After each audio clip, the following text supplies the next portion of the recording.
My husband and I have been playing a game of tag for 5 years, but the rules have turned him into something terrifying.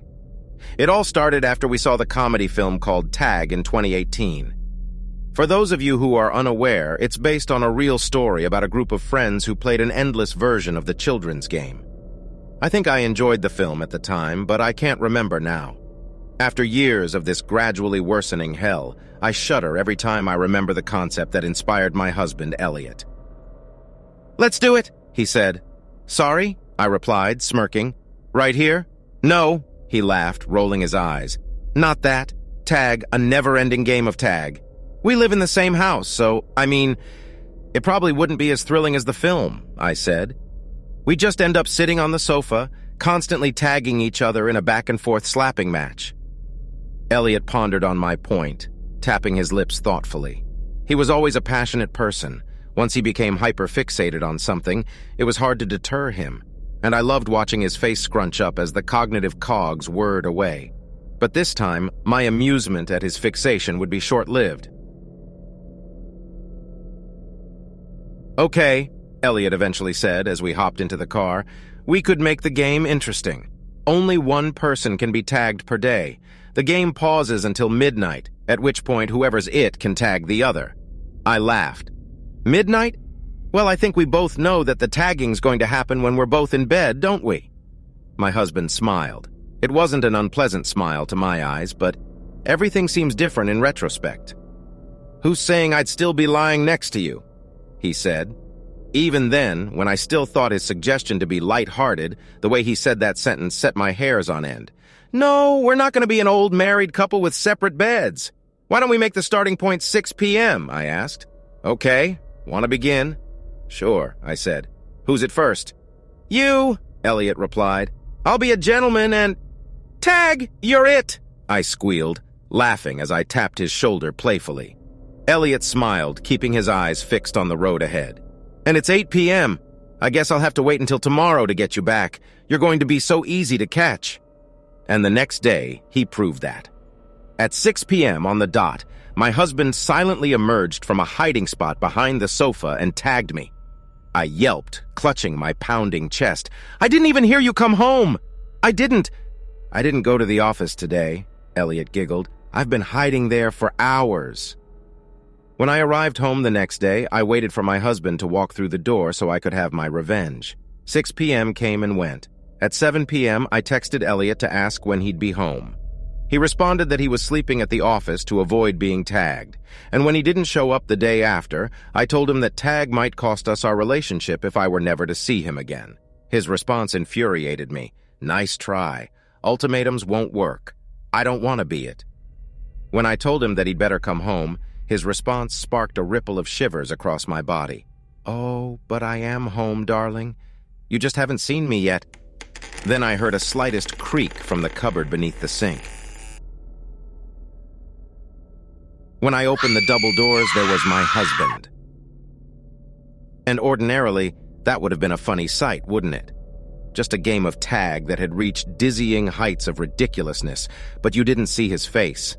That wasn't Elliot. Not my Elliot.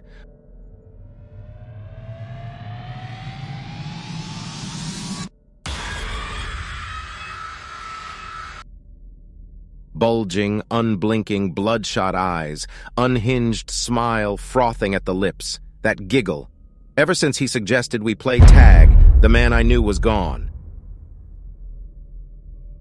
Throughout lockdown, given that we were living in such close quarters, the game did become slightly easier, but Elliot lost a piece of himself with every passing day. I tried to get him to hyper-fixate on something else. No use. Still, whenever one of us had been tagged and the game paused, my husband returned to his normal self. That was when I decided I was going to stop playing. It was the only way to get him back. So, Elliot tagged me, and I didn't return the tag on the following day. For months, things returned to normal. But then, one day at a local restaurant, he brought up the topic again. "Lisa," Elliot started. "What?" I asked. "I'm right in front of you," he said. "Why won't you tag me?" I sighed. "You were making me uncomfortable, Elliot. You weren't yourself when you were it." A fleeting glint in his eye sent a weighty lump of fear cascading to the pit of my stomach. It was a glimmer of cruelty that had been burgeoning beneath the surface of his cold, unfeeling eyes for 3 years, the look that I'd hoped would go away if I were to stop playing his haunted game. The true horror had yet to begin. "This won't do at all, Lisa," he whispered in a voice hardly his own. "I've been patient. I thought you were planning the ultimate move. I'm going to have to make a new rule. When someone is it, they must make an effort to tag the other player. Otherwise, the other player becomes it." I scoffed. "Look, I'd happily play the game if you could be normal about it." Elliot smiled. "Of course. I won't take it too seriously. It's fun, Lisa. That's why I want to play." This was a little over a year ago, and it was anything but fun after that. I couldn't decide whether I feared hunting Elliot or being hunted by him. On one hand, the thought of Elliot lurking around any corner in my home filled me with an unyielding sense of horror. On the other hand, whenever he was chasing me, I felt genuine terror at what would happen when he tagged me, and one day, my fear was justified.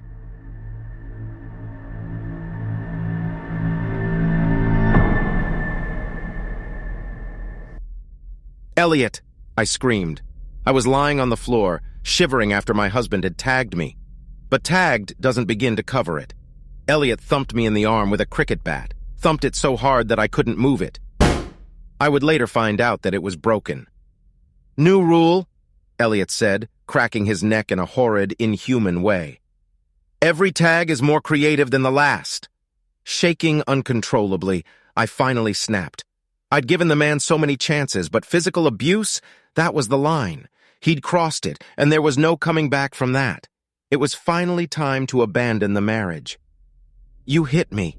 It's over," I said. "I'm moving out. You're not the man I married. He never would have hurt me." Elliot froze, and something inexplicably horrifying happened. His eyes blackened. The newly darkened pupils merged with the whites of his eyes. "Do you think the game ends if we end?" Elliot asked, sinisterly snickering. "You're still it.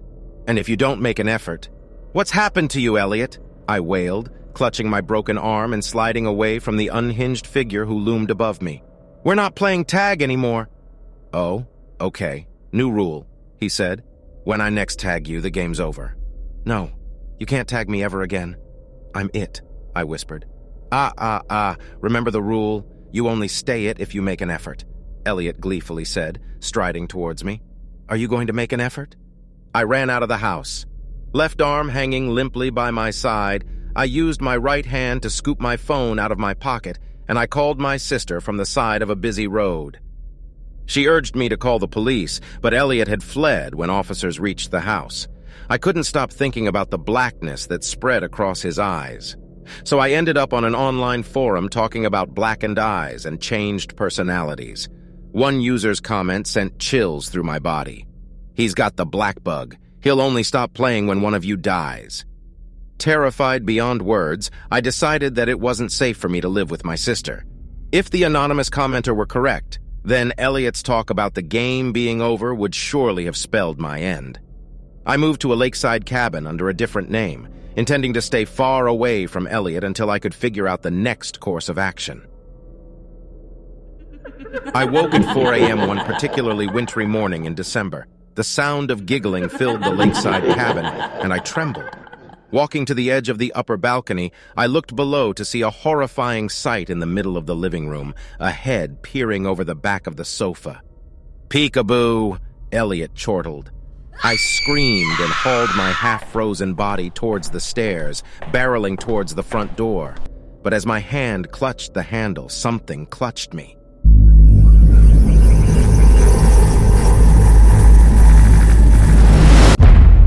I turned to see Elliot on the floor, propped up by hands and legs in a low, crouching position. The fingers on one of his hands were curled viciously around my ankle, and he was grinning, that awful grin. "Tag," he whispered. "Game over." His mouth opened, revealing numerous rows of unnaturally jagged, janky teeth. Poised to pounce with a vehement look in his eyes, Elliot chuckled again. I screeched, swinging my foot squarely at his jaw. As the demonic man recoiled, I fled from the lakeside house and drove far away. That was months ago. I know Elliot's still out there. The game's not over.